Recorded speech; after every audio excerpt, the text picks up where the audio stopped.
మన ప్రభువైన యేసుక్రీస్తు పరిశుద్ధ నామములో ఈ పాడ్కాస్ట్ ద్వారా వాక్యం ఉంటున్న ప్రతి వారికి నా హృదయపూర్వకమైనటువంటి వందనాలు. దేవుడు మిమ్మల్ని దీవించునుగాక.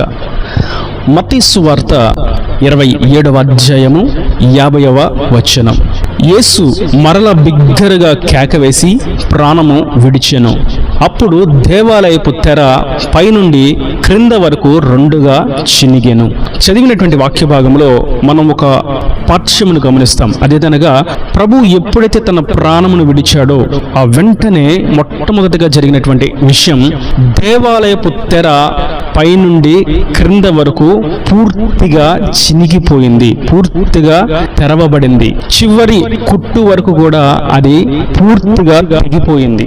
ఈ విషయాన్ని మనం గమనించినప్పుడు క్రీస్తు ఎప్పుడైతే తన ప్రాణమును మన విమోచన క్రయధనంగా అర్పించారో, రక్తమును చిందించారో, నాడు మొట్టమొదటిగా ఈ ప్రపంచ మానవాళి కొరకు జరిగినటువంటి మొట్టమొదటి ప్రాముఖ్యమైనటువంటి ప్రక్రియ ఏదనగా, దేవాలయానికి అనగా అతి పరిశుద్ధ స్థలానికి పరిశుద్ధ స్థలానికి మధ్యన ఉన్నటువంటి ఆ దేవాలయపు అడ్డుగా ఉన్నటువంటి అడ్డు తెర రెండుగా విభాగింపబడింది.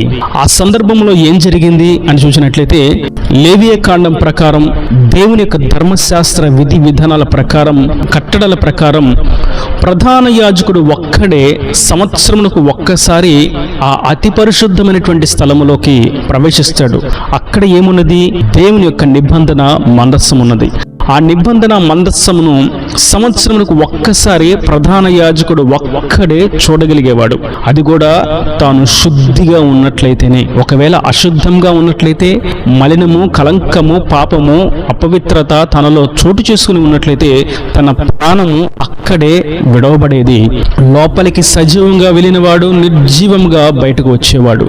అయితే దేవుని యొక్క క్రయధనము చేత తన పరిశుద్ధమైనటువంటి రుధిరం ఈ భూమి మీద చిందించబడుట చేత, తన ప్రాణమును మన కొరకు బలిగా అర్పించుట చేత ఆ అడ్డుగా ఉన్నటువంటి తెర రెండుగా చీల్చబడింది. ఇప్పుడు అక్కడ జరిగినటువంటి సన్నివేశం, ప్రధాన యాజకుడు మాత్రమే చూడగలిగేటువంటి ఆ నిబంధన మందస్సం, ప్రధాన యాజకుడు మాత్రమే లోపలికి వెళ్ళేటువంటి ఆ అతి పరిశుద్ధమైనటువంటి స్థలం బహాటముగా ప్రతి వానికి స్పష్టంగా తేటగా కనబడుతూ ఉన్నది. ఇంత గొప్ప ఆధిక్యత లేవీయులలో యాజకులకు లేదు గాని, పరిచారకులకు లేదు గాని, కేవలం ప్రధాన యాజకుడికి మాత్రమే ఉన్నటువంటి ఆ ఆధిక్యతను దేవుడు తన క్రయధనము చేత మనకు అనుగ్రహించారు. మనందరము కూడా ఆయనను చూచినట్లుగా, ఆయన నిబంధన మందస్సమును చేరునట్లుగా ఆయన గొప్ప ఆధిక్యతను అనుగ్రహించారు. నేటి వాక్యం ఉంటున్నటువంటి నా ప్రియ సహోదరులారా, ఇక్కడ మనం గుర్తించవలసినటువంటి అతి ప్రాముఖ్యమైనటువంటి అంశం ఏదనగా, ఇప్పుడు నిబంధన మందస్సం లేదు కాబట్టి మనం ఏం చూస్తున్నాము, ఇప్పుడు దేవాలయం లేదు కాబట్టి మనం ఎక్కడికి వెళ్తాము అనేటువంటి ప్రశ్న మనలో మెదులుతుంది. అయితే దేవాలయంగా దేవుడు మన దేహంను మార్చాడు అనేటువంటి సంగతిని మొట్టమొదట మనం గుర్తించవలసిన వారమై ఉన్నాము. మరియు నిబంధన మందస్సం అనగా ఆయన యొక్క జీవము, ఆయన యొక్క ఉనికి, ఆయన యొక్క ఆత్మను మనకు అనుగ్రహించాడు. ఇప్పుడు మనం ప్రతిరోజు ఆయన సన్నిధికి చేరాలి, ప్రతిరోజు దేవాలయంలోకి వెళ్ళాలి, ప్రతిరోజు ఆ నిబంధన మందస్సమును మనం చూడాలి. దానికి అర్థం, మనం ప్రతిరోజు కూడా వేకువజామున ప్రభు పాదాల సన్నిధిని గడపాలి, ప్రార్థనలో సమయాన్ని వెచ్చించాలి, వాక్యాన్ని చదవాలి, ఆయన యొక్క చిత్తమును గ్రహించుటకై ఆయన వాక్య వెలుగులో మన జీవితమును కట్టుకోవాలి, విలువైనటువంటి ముత్యాలతో మన యొక్క గృహమును అలంకరించుకోవాలి, ఆత్మ సంబంధమైనటువంటి ఆ అలంకరణను మనం ధరించుకోవాలి. కనుక మన కొరకు తెరవబడినటువంటి ఆ తెరను మరియు అతి పరిశుద్ధ స్థలంలో ఉన్నటువంటి ఆ నిబంధన మందస్సమును ఉచితంగా ప్రభు అనుగ్రహిస్తూ ఉన్నప్పటికీ మనము ఇంకనూ చేరకపోతే దానిని బుద్ధిహీనత అని అంటారు, దానిని అజ్ఞానము అని అంటారు. దేవుడు అంత ఆధిక్యతను, అంత దయను ఆయన కృప చేత మనకు అనుగ్రహించబడినప్పుడు ఆ కృపాసనం యొద్దకు మనం కృప పొందుకున్న వారముగా, దయనొందిన వారముగా దినదినము చేరాలి, అనుదినము చేరాలి. ఆయన పాదాల చెంత మనల్ని మనం తగ్గించుకోవాలి, ఆయనకు మనలను మనం అర్పించుకోవాలి, ప్రతిష్ఠించుకోవాలి. ఆయన చెయ్యి పట్టుకొని ప్రతిరోజు మనం ముందుకు కొనసాగాలి. ఇప్పుడు మనం గుర్తించవలసినటువంటి మరొక అంశం ఏదనగా, ప్రధాన యాజకుడు ఆ దేవాలయంలోకి, అతి పరిశుద్ధమైనటువంటి స్థలంలోకి సంవత్సరానికి ఒకసారి ఎలా వెళ్తాడు అని చూసినట్లయితే, అతడు తనను తాను శుద్ధి చేసుకొని ధూపం వేయుటకు, బలి అర్పించుటకు, ఆయన స్వరాన్ని వినుటకు, ఆయన చిత్తం ఇంకా ఏమై ఉన్నదో తెలుసుకున్నటకు, ఆయన ద్వారా దర్శనం పొందుకుంటకు, ఆయన ఉద్దేశం ఎరిగి ఇంకను మనుగడను ముందుకు కొనసాగించుటకు సిద్ధపడి లోనికి వెళ్తాడు. ప్రార్థించుటకు, ఆయన సన్నిధిని గడుపుటకు, ఆయనకి ఇంపైన హోమంగా ధూపమును వేయుటకు అతడు లోనికి వెళతాడు. ఇప్పుడు మనం ఆయన సన్నిధికి వెళ్ళిన ప్రతిసారి మనలను మనం కడుక్కోవలసిన వారమై ఉన్నాము, శుద్ధి చేసుకోవలసిన వారమై ఉన్నాము, అర్పించుకోవలసిన వారమై ఉన్నాము, ప్రార్థనా ధూపమును వేయవలసిన వారమై ఉన్నాము, ఆయన స్వరం వినుటకు, ఆయన పరిశుద్ధ వాక్యాన్ని మనం వినవలసిన వారమై ఉన్నాము, ఆయన చిత్తం గ్రహించుటకు, ఆయన మాట్లాడదలిసినటువంటి ఆ యొక్క దర్శనమును, ఆ స్వరమును వినుటకు శ్రద్ధ కలిగి ఓపికతో కనిపెట్టుకునవలసిన వారమై ఉన్నాము. మనం క్రొత్త నిబంధనలు చూసినట్లయితే జకర్యా, ఎలిజబెత్ అనేటువంటి కుటుంబకులు మనకు కనిపిస్తారు. ఆ పరిశుద్ధమైనటువంటి ఆ కుటుంబంలో జకర్యా తన వంతు చొప్పున అతి పరిశుద్ధమైనటువంటి స్థలంలోకి వెళ్ళాడు. ఆ సందర్భంలో జకర్యాకు దేవుడు ఒక దర్శనమును అనుగ్రహించారు.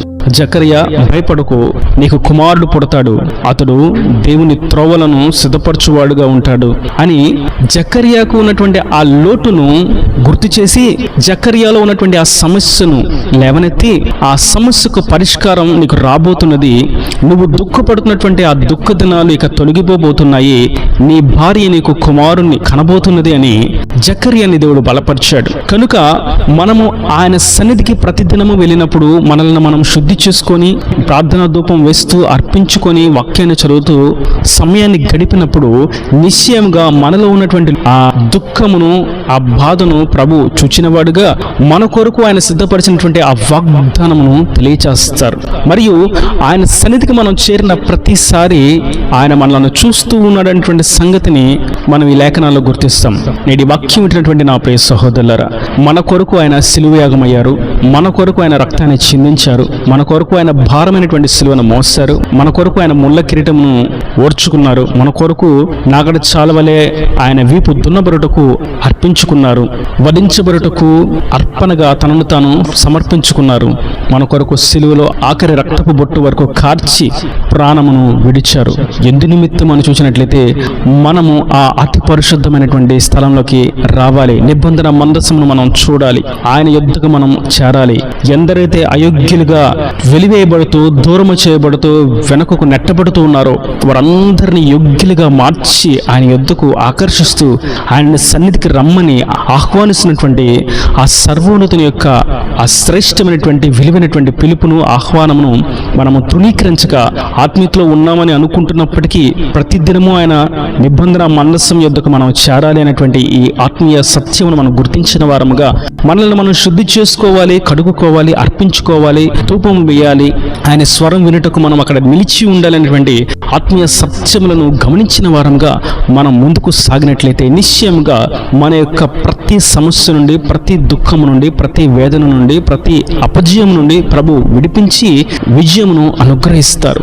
మరియు మనం గుర్తించవలసినటువంటి మరొక విషయం, ఆ ప్రధాన యాజకుడు సంవత్సరములకు ఒక్కమారు ఎందుకు వెళుతున్నాడు అని చూసినట్లయితే ఆ సంవత్సరములకు కావలసినటువంటి వారు గ్రహించవలసినటువంటి పరిచయ ధర్మము నిమిత్తం, ఇంకను ప్రభు ఏం తెలియచేయబోతున్నారో, ఇంకను ఆయన యొక్క ఉద్దేశం ఏమై ఉన్నదో, ఇంకను ఆయన యొక్క ప్రణాళిక ఏమై ఉన్నదో గ్రహించుటకు అతడు లోనికి అడుగు పెడుతూ ఉన్నాడు. ప్రభు దర్శనం పొందుకున్నటకు, ఆయన ఉద్దేశం గ్రహించుటకు, ఆయన కొరకు జీవించుటకు, ఆయన కొరకు లోకంలో మాదిరిని కనపరచుటకు తనను తాను దేవునికి అర్పించుకుంటూ లోనికి వెళుతూ ఉన్నాడు. ఇదే సందర్భం మన జీవితంలో మనం అన్వయించుకున్న వారముగా మన కొరకు ఆయన ఏం సిద్ధపరిచారు, మన పట్ల ఆయన ప్రణాళిక ఏమై ఉన్నది అనేటువంటి విషయాన్ని గమనించుటకు మనం ఆయన సన్నిధిలో నిలిచి ఉండాలి. ప్రతిదినము ఆయన సన్నిధిని మనం సమయాన్ని గడపాలి. ఆయన పాదాలు మన కన్నీటితో కడగాలి. ప్రార్థన ధూపముతో ఇంపైన సువాసనను మనం ఆయనకు ఆరోపించాలి. ఆయన నిశ్చయముగా మనకు సమాధానమును అనుగ్రహించువాడు. మనకు సమాధానమును అనుగ్రహించుటకు, సంతోషము కలుగు చేయటకే ఆయన ఈ భూలోకమునకు దిగి వచ్చి మన కొరకు రక్తము చిందించి ప్రాణత్యాగము చేసి మరణపు ముళ్ళును విరిచి పునరుద్ధరణ పునరుద్ధానుడైన వాడు కనుక ఆ అతి శ్రేష్టమైనటువంటి అనుభవంలోకి మనం వెళ్ళిన వారంగా మన కొరకే తీయబడినదని మనం వెళ్ళి శుద్ధి చేసుకుని సరిచేయబడిన వారంగా ఆయనతో నిత్యము ఉండినట్లుగా ఆ నిబంధన మందస్సు ఉన్నటువంటి ఆ అతి పరిశుద్ధమైన స్థలంలో నిత్య నివాసం వచ్చినట్లుగా మనల్ని మనం ఆయనకు సమర్పించుకుందాం. ఆయన ఉండే నిత్యరాజ్యానికి వారసులుగా మార్చబడదాం. ఈయన దేవుని మాటల ప్రతి వారి హృదయంలో ఇక్కటి ఫలింపు చేయనుగాక. ఆమెన్. God bless you. తలలు వంచి కనులు మూసినట్లయితే మీ కొరకు చిన్న ప్రార్థన. ప్రేమ స్వరూపీకరణ కటాక్షంగా నా తండ్రి, నా ప్రభు ఈ వాక్యాన్ని ప్రతి వారిని మీరు నిండలుగా దీవించండి, ఆశీర్వదించండి. నిబంధన మందస్సును గురించి, దేవాలయపు అడ్డు తెర చిరిగినటువంటి అంశం గురించి మాకు స్పష్టంగా మీరు వివరించిన విధానాన్ని బట్టి నీకు స్తోత్రం. ఈ వాక్యాన్ని ప్రతి వారికి మేట ప్రతిరోజు అతి పరిశుద్ధమైనటువంటి స్థలంలోకి చేరునట్లుగా, తమను తాము నీకు సమర్పించుకున్నట్టుగా, నీ చేత సమాధానం పొందుకున్న వారిగా, సంతోషింపచేయబడినట్లుగా కృపద చేసి వారిని నిండాలుగా దీవించి నీ రాకడ రాజ్యాన్ని సిద్ధపరచమని యేసు పరిశుద్ధ నామమున ప్రార్థించి వేడుకుంటున్నాను తండ్రి. ఆమెన్. ఆమెన్.